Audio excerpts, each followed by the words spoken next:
ಮುಂದಿನ ಶ್ಲೋಕದಲ್ಲಿ 20ನೇ ಶ್ಲೋಕ.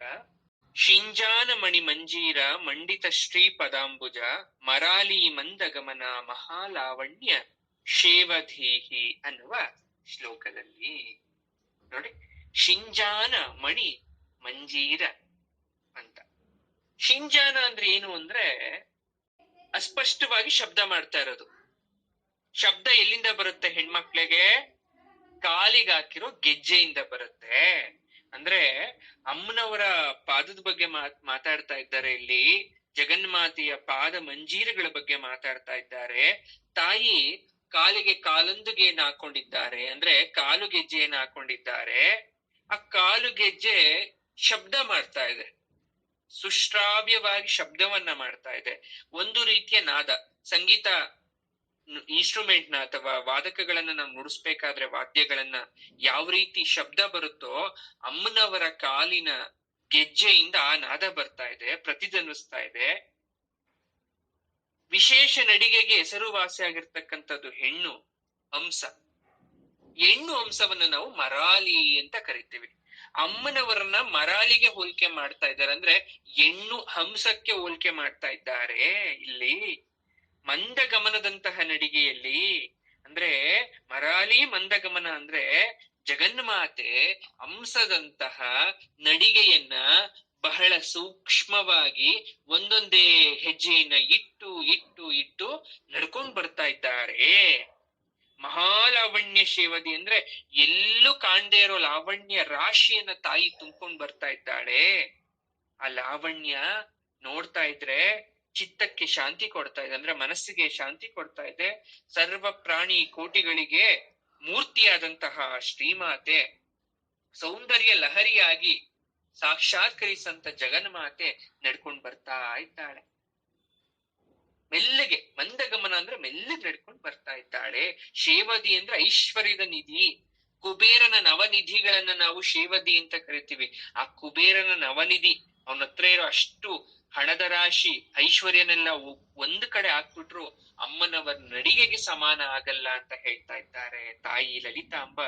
ತನ್ನ ಪಾದ ಪದ್ಮಗಳಲ್ಲಿ ನೂಪುರಗಳನ್ನ ಧರಿಸ್ಕೊಂಡಿದ್ದಾಳೆ. ಅದು ನವರತ್ನಗಳಿಂದ ಪೋಣಿಸಲ್ಪಟ್ಟಿದೆ. ಅಮ್ಮನವರ ಕಾಲ್ಗೆಜ್ಜೆ ಬೆಳ್ಳಿದಲ್ಲ, ನವರತ್ನಗಳಿಂದ ಪೋಣಿಸಿರ್ತಕ್ಕಂಥದ್ದು. ಆ ಧ್ವನಿ ನವರತ್ನ ಹಾಕಿದ್ಮೇಲೆ ಒಂದೇ ಧ್ವನಿ ಬರಲ್ಲ ನೋಡಿ. ನೀವು ಬೆಳ್ಳಿ ಹಾಕೊಂಡ್ಮೇಲೆ ಬೆಳ್ಳಿ ಗೆಜ್ಜೆಗೆ ಒಂದೇ ನಡಿಗೆ ಬರುತ್ತೆ, ಒಂದೇ ಶಬ್ದ ಬರುತ್ತೆ. ಆದ್ರೆ ನವರತ್ನದ ಪ್ರಭಾವದಿಂದ ಅದು ಅಸ್ಪಷ್ಟ ಆಗತ್ತೆ. ಒಂದೊಂದು ರತ್ನ ಒಂದೊಂದು ರೀತಿಯ ಶಬ್ದ ಮಾಡೋದ್ರಿಂದ ಅಮ್ಮನವ್ರು ನಡಿಬೇಕಾದ್ರೆ ಆ ಶಬ್ದ ಸ್ಪಷ್ಟವಾಗಿ ಕೇಳಿಸ್ತಾ ಇದೆ. ವರ್ಣಿಸಕ್ಕೆ ಆಗದೆ ಇರ್ತಕ್ಕಂತ ಒಂದು ಶಬ್ದಾತೀತ. ಅದಕ್ಕೆ ಒಂದು ಕವಿ ಹೇಳ್ತಾನೆ, ಅಂಚೆ ನಡೆಗ ಕಾಲ ಗೆಜ್ಜೆಯು ಇಂಚರದಿ ಶ್ರುತಿ ಹಾಡಲು ಪಂಚ ಶ್ರುತಿಗಳ ಜ್ಞಾನಿ ತಾಪಸಿ ಮನದಿ ಪರಶಿವೆ ನಿಂದಳು ಅಂತ. ಅಂದ್ರೆ ಕವಿ ಏನು ಹೇಳ್ತಾ ಇದ್ದಾನೆ ಅಂದ್ರೆ ಇಲ್ಲಿ ತಾಯಿ ಕಾಲೊಂದಿಗೆಯ ಧ್ವನಿ ವೇದ ಕೇಳಿಸೋ ತರ ಕೇಳಿಸ್ತಾ ಇದೆ. ಅದನ್ನ ಕೇಳಿದಂತ ಋಷಿ ಮುನಿಗಳು ಕಲ್ತ್ಕೊಂಡ್ರು, ವೇದಗಳನ್ನ ಹೇಳಲಿಕ್ಕೆ ಶುರು ಮಾಡಿದ್ರು. ಮಹಾತಾಯಿಯ ನೂಪುರ ಅಂದ್ರೆ ಕಾಲು ಏನಾಗ್ತಾ ಇದೆ, ಕಾಲ್ಗೆಜ್ಜೆ ಕುಬೇರನ ನವನಿಧಿಗಳಿಗೂ ತುಚ್ಛವಾಗ್ಬಿಟ್ಟಿದೆ. ಅಂದ್ರೆ ಅವನಿಗೆ ಸಮಾನೇ ಇಲ್ಲ. ಅವನು 9 ನವನಿಧಿನ ತಂದು ಸುರಿದು ಬಿಟ್ರು ಅಮ್ಮನವರ ನಡಿಗೆಗೆ ಸಮಾನ ಆಗಿಲ್ಲ. ಕೋಗಿಲೆಯ ಪಂಚಮ ರಾಗ ಕೂಡ ಸಪ್ಪೆ ಆಗೋಯ್ತು ಅಂತ ಒಂದು ಕವಿ ಬರೀತಾನೆ ಅಮ್ಮನವರ ನಡಿಗೆಯನ್ನ ನೋಡಿ. ಶಿಂಜಾನ ಅಸ್ಪಷ್ಟವಾಗಿ ಮಣಿಮಂಜೀರ, ಮಣಿಗಳನ್ನು ಕುಣಿಸಿರ್ತಕ್ಕಂಥ ಕಾಲೊಂದುಗೆ ಅಥವಾ ಗೆಜ್ಜೆ, ಮಂಡಿತಶ್ರೀ ಅಲಂಕಾರದಿಂದ ಉಂಟಾಗಿರ್ತಕ್ಕಂಥ ಶೋಭೆ, ಪದಾಂಬುಜ ಅಂದ್ರೆ ಪಾದ ಅಂತಕ್ಕಂಥ, ಕಮಲ ಅಂತಕ್ಕಂಥ ಪಾದಗಳು ಅಥವಾ ಪಾದ ಅಂತಕ್ಕಂಥ ಕಮಲಗಳು. ಮರಾಲಿ ಅಂದ್ರೆ ಹೆಣ್ಣು ಹಂಸ ಮಂದಗಮನವಾಗಿ ಮೆಲ್ಲಗೆ ನಡೀತಾ ಹೋಗ್ತಾ ಇದ್ರೆ ಕುಬೇರನ ನವನಿಧಿಗೂ ಕೂಡ ಅದು ತುಚ್ಛವಾಗ್ಬಿಡುತ್ತೆ ಅನ್ನೋ ಅರ್ಥ ಇಲ್ಲಿ ಬರ್ತಾ ಇದೆ. ಮುಂದಿನ ಶ್ಲೋಕದಲ್ಲಿ ಹೇಳ್ತಾರೆ, ಸರ್ವಾರುಣ ನವದ್ಯಾಂಗಿ ಸರ್ವಾಭರಣ ಭೂಷಿತ ಶಿವ ಕಾಮೇಶ್ವರಾಂಕಸ್ಥ ಶಿವ ಸ್ವಾಧೀನ ವಲ್ಲಭ ಅಂತ ನೋಡಿ. ಸರ್ವಾರುಣ ಮತ್ತೆ ಅರುಣ, ಸರ್ವ ಪ್ಲಸ್ ಅರುಣ ಬಂದ, ಕೆಂಪು ಬಣ್ಣದ ಶರೀರ, ಕೆಂಬಣ್ಣದ ಕಾಂತಿ. ಅಮ್ಮನವ್ರ ಬಗ್ಗೆ ನೆನಪಿಸ್ಕೋಬೇಕು. ಅಮ್ಮನವ್ರು ಹೇಗಿದ್ದಾರೆ? ಕೆಂಪು ಬಣ್ಣದ ಶರೀರ, ಕೆಂಬಣ್ಣದ ಕಾಂತಿ, ಜೊತೆಗೆ ಕೆಂಪಗಿನ ರೇಷ್ಮೆ ಸೀರೆ ಉಟ್ಕೊಂಡಿದ್ದಾರೆ ಅಂತ ಹೇಳಿದ್ದೆ ನಿನ್ನೆ ತರಗತಿಯಲ್ಲಿ ಅಮ್ಮನವರು. ಕೆಂಪುಗಿರೋ ರೇಷ್ಮೆ ಸೀರೆ ಉಟ್ಕೊಂಡು ಕೆಂಪು ಹರಳುಗಳನ್ನ ಅಳವಡಿಸಿದಂತ ಚಿನ್ನಾಭರಣಗಳನ್ನ ತನ್ನ ಮೈ ಮೇಲೆ ಧರಿಸ್ಕೊಂಡು ಪದ್ಮಗಳ ಕಾಂತಿಯನ್ನ ಪ್ರತಿಬಿಸ್ತಕ್ಕಂತ ಆ ಪಾದ ಕೆಂಪುಗಿದೆ ಅಂತ ಹೇಳ್ತಾ ಇದ್ದಾರೆ. ಪಾದ ಕೆಂಪುಗಿಲ್ಲ, ಆದ್ರೆ ಅಮ್ಮನವರ ಪಾದಕ್ಕೆ ಆ ಒಡವೆಗಳು, ಆ ಸೀರೆ, ಅದೆಲ್ಲ ಬೆಳಕು ಬಿದ್ದಾಗ ಯಾವ ತರ ಬಣ್ಣ ಪ್ರತಿಫಲಿಸುತ್ತೋ ಆ ಕೆಂಪು ಬಣ್ಣದ ಸೀರೆ ಒಡವೆಗಳಿಂದ ಅಮ್ಮನವ್ರ ಪಾದ ಕೂಡ ಕೆಂಪು ಕಾಣಿಸ್ತಾ ಇದೆ ಅಂತ ಹೇಳ್ತಾ ಇದ್ದಾರೆ. ಯಾಕೆ ಅಂದ್ರೆ ಕೆಂಬಣ್ಣ ಅಥವಾ ಕೆಂಪು ಬಣ್ಣ ಅನ್ನೋದು ಮಂಗಳ ಸೂಚಕ, ಶುಭ ಸೂಚಕ. ಅದು ಕೆಂಜಾಯೆಯಲ್ಲಿ ಆ ಜಗನ್ಮಾತೆ ಪವಿತ್ರವಾಗಿ ಮಂಗಳಕರವಾಗಿ ಎಲ್ಲ ಆಯುಧಗಳನ್ನ ಹಿಡ್ಕೊಂಡು ನಿಂತಿದ್ದಾಳೆ, ಆಸೀನಳಾಗಿದ್ದಾಳೆ. ಅದಕ್ಕೆ ಅವಳನ್ನ ಶಿವ ಕಾಮೇಶ್ವರಾಂಕಸ್ಥ ಅಂತ ಕರೀತಾರೆ. ಅಂದ್ರೆ ನಿಮ್ಗೆ ಗೊತ್ತು, ಈ ಫೋಟೋದಲ್ಲಿ ನೋಡ್ತಾ ಇದ್ದೀರಲ್ವಾ, ಅಮ್ಮ ಯಾರ ಮೇಲೆ ಕೂತಿದ್ದಳು ನೋಡಿ, ಅಲ್ಲಿ ಕಾಮೇಶ್ವರನ ಅಂಕಪೀಠದ ಮೇಲೆ ನಿರಂತರವಾಗಿ ತಾಯಿ ಕೂತ್ಕೊಂಡಿದ್ದಾಳೆ. ಅದಕ್ಕೆ ಅವಳನ್ನ ಮಹೋನ್ನತ ಸಿಂಹಾಸನ ಮಹಾರಾಜ್ಞಿತ್ವ ಅಂತ ಕರಿತೀವಿ. ಮೊದಲನೇ ಶ್ಲೋಕದಲ್ಲಿ ಬರುತ್ತಲ್ಲ, ಶ್ರೀಮಾತ ಶ್ರೀ ಮಹಾರಾಜ್ಞಿ ಶ್ರೀಮತ್ ಸಿಂಹಾಸನೇಶ್ವರಿ. 21ನೇ ಶ್ಲೋಕದಲ್ಲೂ ಬರುತ್ತೆ ಶಿವ ಕಾಮೇಶ್ವರ ಅಂಕಸ್ಥ ಅಂತ. ವಶಿನ್ಯಾದಿ ದೇವತೆಗಳು ಯಾಕೆ ಅಲ್ಲಿ ಇಲ್ಲಿ ಎರಡೂ ಕಡೆ ಹೇಳಿದ್ರು ಅಂದ್ರೆ, ಪತಿಯಾದ ಮಹಾದೇವನನ್ನೇ ಸ್ವಾಧೀನ ಮಾಡ್ಕೊಂಡಿರೋ ಜಗನ್ಮಾತೆ, ಆ ದೇವಿ ಯಾಕೆ ಈ ತರ ಮಾಡ್ಕೊಂಡ್ಲು? ಒಂದು ಪ್ರಶ್ನೆ ಗುರುಗಳೇ. ಅವನು ಗಂಡನ ಸ್ವರೂಪ, ಪತಿಯ ಸ್ವರೂಪ. ಪತಿನ ಯಾರಾದ್ರೂ ಕೆಳಗಡೆ ಹಾಕಿ ಮೇಲ್ ಕೂತ್ಕೊಂಡ್ಬಿಡ್ತಾರ? ತುಂಬಾ ಜನ ಅನ್ಕೊಂಡ್ಬಿಟ್ಟಿರ್ತೀರ. ಅದಕ್ಕೊಂದು ಅರ್ಥ ಇದೆ, ಅದಕ್ಕೊಂದು ಕಾರಣ ಇದೆ. ಯಾಕೆ ಆ ದೇವಿ ಆ ಸದಾಶಿವನನ್ನ ಮಂಚಾಗಿ ಮಾಡ್ಕೊಂಡು ಸದಾಶಿವನ್ ಮೇಲ್ ಕೂತ್ಕೊಂಡ್ಲು ಅಂದ್ರೆ, ಮೋಕ್ಷಕ್ಕೋಸ್ಕರ. ಮಹಾದೇವ ಅಂದ್ರೆ ಮೋಕ್ಷ ಪ್ರಸಾದೆ ಮಾಡ್ತಕ್ಕಂಥವನು. ಅಹಂಕಾರದಿಂದ, ಗಯ್ಯಾಳಿತನದಿಂದ ಗಂಡನನ್ನ ಸ್ವಾಧೀನ ಮಾಡ್ಕೊಂಡ್ಲಿಲ್ಲ ದೇವಿ. ತಪಶಕ್ತಿಯಿಂದ, ಪಾತಿವ್ರತ್ಯದಿಂದ ಸ್ವಾಧೀನ ಮಾಡ್ಕೊಂಡ್ಲು. ನೋಡಿ ಎಷ್ಟು ಚೆನ್ನಾಗಿದೆ. ಗಂಡನನ್ನ ವಶಪಡಿಸ್ಕೊಳೋದು ಅಹಂಕಾರದಿಂದ ಅಲ್ಲ, ಪ್ರೀತಿಯಿಂದ. ಆ ಪ್ರೀತಿಯಿಂದ ವಶಪಡಿಸ್ಕೊಂಡಿದ್ದು ಇಲ್ಲಿ ದೇವಿ. ಅದು ಆಕೆಗೆ ಲಭಿಸ್ತು. ಸ್ವತಃ ಸದಾಶಿವನೇ ಬಂದು, ನಾನು ನಿನ್ನ ಕೆಳಗಡೆ ಮಂಚ ಆಗಿರ್ತೇನೆ, ಸದಾಕಾಲ ನಾನು ನಿನ್ನ ರಕ್ಷಣೆಯಲ್ಲಿ, ನೀನು ನನ್ನ ರಕ್ಷಣೆಯಲ್ಲಿ ಇರ್ತೀಯ ಅಂತ ಸದಾಶಿವನೇ ಬಂದಿರ್ತಕ್ಕಂಥದ್ದು. ಹಾಗಾಗಿ ಈ ಶ್ಲೋಕಗಳಲ್ಲಿ 1ರಿಂದ 21, ಶ್ಲೋಕ ನಂಬರ್ 1ರಿಂದ ಶ್ಲೋಕ ನಂಬರ್ 21 ತನಕ ನಾಮಗಳಲ್ಲಿ 54 ನಾಮ ಬರುತ್ತೆ. ಇಷ್ಟೊತ್ತು ನಾವು ತಿಳ್ಕೊಂಡಿದ್ದು 54 ನಾಮ. ಇದು ಪ್ರಥಮ ಅಧ್ಯಾಯ ಅಂತ ಕರಿತೀವಿ. ಯಾಕೆ ಅಂದ್ರೆ ಅಮ್ಮನವರನ್ನ ವರ್ಣಿಸುತ್ತೀವಿ ನಾವು. ಎಲ್ಲಿಂದ? ಅಮ್ಮನವರ ಕೂರ್ಲಿಂದ ಹಿಡಿದು ಅಮ್ಮನವರ ಪಾದ ತನಕ ವರ್ಣಿಸ್ತೀವಿ ನಾವು. ಇದು ಪ್ರಥಮ ಅಧ್ಯಾಯ ಅಂತ ಕರಿತೀವಿ ನಾವು. ಭಗವತಿ ಲಲಿತಾಂಬೆ ತ್ರಿಪುರ ಸುಂದರಿ ಸೂರ್ಯೋದಯದ ಮೊದಲಿನ ಅರುಣದಂತೆ ವರ್ಣಿಸ್ತಾ ಇದ್ದಾರೆ. ಚಂದ್ರಹಾರ ನೋಡಿ ಏನೇನ್ ಹಾಕೊಂಡಿದ್ದಾರೆ ಗೊತ್ತಾ ಅವರು? ಚಂದ್ರಹಾರ, ಮುತ್ತಿನ ಹಾರ, ವಜ್ರ, ಮಾಣಿಕ್ಯಾದಿ ರತ್ನಗಳ ಹಾರವನ್ನ ಧರಿಸ್ಕೊಂಡಿದ್ದಾಳೆ. ಭಕ್ತರ ಅಭೀಷ್ಟಗಳನ್ನ ನೆರವೇರಿಸ್ತಾಳೆ. ಶಿವನ ತೊಡೆಯ ಮೇಲೆ ಕೂತ್ಕೊಳ್ಳೋದು ಗೊತ್ತು ಅಮ್ಮನವರಿಗೆ. ಸದಾಶಿವನನ್ನೇ ಮಂಚವಾಗಿ ಮಾಡ್ಕೊಂಡಿರೋದು ಗೊತ್ತು. ಯಾಕೆಂದ್ರೆ ಶಿವನ ಅರ್ಧ ಶರೀರವೇ ಅವಳು, ಶಿವನ ಶಕ್ತಿಯೇ ಅವಳು ಅಲ್ವಾ? ಈಗ ಇನ್ನೊಂದು, ಹೆಣ್ಣು ಮಕ್ಕಳು ತನ್ನಿಂದ ಅರ್ಧನಾರೀಶ್ವರ ತತ್ವವನ್ನ ಫಾಲೋ ಮಾಡ್ಬೇಕು ಅಂದ್ರೆ ಇಲ್ಲಿ ತುಂಬಾ ಚೆನ್ನಾಗಿ ಹೇಳ್ತಾರೆ. 3 ಮಂತ್ರಗಳನ್ನು ಉಪಚರಿಸ್ಬೇಕು. ಏನು ಅಂದ್ರೆ ಶಾಂತಿ, ಪ್ರೀತಿ, ತಾಳ್ಮೆ ಅನ್ನೋ ಮಂತ್ರವನ್ನು ಉಪಚರಿಸ್ಬೇಕಂತೆ. ಆ ಮಂತ್ರವನ್ನು ಉಪಚರಿಸಿದಾಗ ನೀವು ಕೂಡ ಯಾವುದೇ ಶಕ್ತಿನೂ ಕೂಡ ವಶ ಮಾಡ್ಕೋಬಹುದು ಅಂತ ಹೇಳ್ತಾರೆ. ಹಾಗಾಗಿ ನಾವು ಅಮ್ಮನವರ ಬಗ್ಗೆ ಸಾಕಷ್ಟು ವಿಚಾರಗಳನ್ನ ತಿಳ್ಕೊಂಡ್ವಿ. ಹೇಗ್ ಕಾಣಿಸ್ತಾರೆ, ಏನು, ಅವರ ಬೇರೆ ಬೇರೆದೆಲ್ಲ ಹೇಗಿತ್ತು ಅಂತ. ಈಗ ದ್ವಿತೀಯ ಅಧ್ಯಾಯದಲ್ಲಿ ಏನ್ ಹೇಳ್ತಾರೆ ಅಂದ್ರೆ, ಅಧ್ಯಾಯ ಅಂದ್ರೆ ಮುಂದಿನ ಶ್ಲೋಕದಿಂದ ಏನ್ ಹೇಳ್ತಾರೆ ಹಾಗಾದ್ರೆ 22ನೇ ಶ್ಲೋಕದಿಂದ ಅಂದ್ರೆ, ಶ್ರೀ ಚರಾಚರ ಜಗತ್ತೆಲ್ಲ ಶ್ರೀ ಚಕ್ರ ಸ್ವರೂಪವೆಂದು ಭಾವಿಸ್ಬೇಕು ಅಂತ ಹೇಳ್ತಾರೆ. ಇಲ್ಲಿಂದ ಸರಿಯಾಗಿ ಅರ್ಥ ಮಾಡ್ಕೊಳ್ಳಿ. ಶ್ರೀ ಚಕ್ರ ಸ್ವರೂಪ ಇಡೀ ಜಗತ್ತು ಅಂತ ಹೇಳ್ತಾರೆ. ಅಚಲ ವಿಶ್ವಾಸ ಶರಣಾಗತಿ ಇದ್ರೆ ಮಾತ್ರ, ಅಂತಹ ಭಕ್ತರಿಗೆ ಮಾತ್ರ ಅದು ವಶ ಆಗುತ್ತೆ. ಅದಕ್ಕೆ ಏನೇನು ಬೇಕು, ನೀವ್ ಯಾವ ರೀತಿ ಫಾಲೋ ಮಾಡ್ಬೇಕು, ಕಂಡೀಷನ್ ಏನದಕ್ಕೆ? ಶ್ರೀಚಕ್ರದಲ್ಲಿ ಅಮ್ಮನವರ ಇರುವಿಕೆ ನಿಮ್ಗೆ ಗೊತ್ತು, ಅಮ್ಮ ಶ್ರೀಚಕ್ರದಲ್ಲಿ ಇದ್ದಾರೆ ಅಂತ. ಅಮ್ಮನವರ ಸ್ಥಾನದ ಕುರಿತು 22ನೇ ಶ್ಲೋಕದಿಂದ 23ನೇ ಶ್ಲೋಕದ ತನಕ ಹೇಳ್ತಾರೆ, 2 ಶ್ಲೋಕದಲ್ಲಿ. ಅಂದ್ರೆ 55ನೇ ನಾಮದಿಂದ ಹಿಡಿದು 63ನೇ ನಾಮ, ಅಂದ್ರೆ 2 ಶ್ಲೋಕದಲ್ಲಿ 9 ನಾಮ ಬರುತ್ತೆ ಅಮ್ಮನವರದು. ಮುಂದಿನ 2 ಶ್ಲೋಕದಲ್ಲಿ ವಶಿನ್ಯಾದಿ ವಾಗ್ದೇವತೆಗಳು ವರ್ಣನೆಯನ್ನ ನೀಡ್ತಾರೆ ಅಲ್ವಾ? ಏನು 2 ಶ್ಲೋಕ ಯಾವುದದು? ಸುಮೇರು ಮಧ್ಯ ಶೃಂಗಸ್ಥ ಶ್ರೀಮನ್ನಗರ ನಾಯಿಕ ಚಿಂತಾಮಣಿ ಗೃಹಾಂತಸ್ಥ ಪಂಚ ಬ್ರಹ್ಮಾಸನ ಸ್ಥಿತ ಮಹಾಪದ್ಮಾಟವಿ ಸಂಸ್ಥ ಕದಂಬವನ ವಾಸಿನಿ ಸುಧಾಸಾಗರ ಮಧ್ಯಸ್ಥ ಕಾಮಾಕ್ಷಿ ಕಾಮದಾಯಿನಿ.